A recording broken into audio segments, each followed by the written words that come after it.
tek filmi ishte një moment me qenë se ne i Po, referojmë patjetër dhe filmit, besoj po. shumë prej nesh e kanë parë. Kur siç e diskutuam edhe bashkë këtë pjesën që nëna e tij nuk e kishte vënë re që dera e dhomës përveç se mbyllej, drita fikej shumë orë më mbrapa, dhe ajo nuk e kishte vënë re, ama gjatë komunikimit më mbrapa dhe me psikologin, që është një komponent shumë i rëndësishëm që në kulturën tonë po vjen normalisht, por duhet i japim rëndësinë e dur, dhe ndoshta kjo intervistë është sensibilizuese për këtë gjë, natyrisht për fokusin te adoleshenti, e kishte vënë re që janë disa sjellje që prindi padyshim që i shikon, por nuk i shikon në mënyrë të kujdesshme.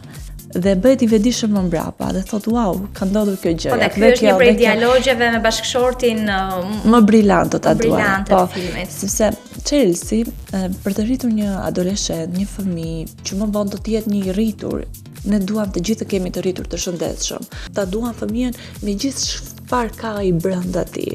Fëmia e tyre është brillant.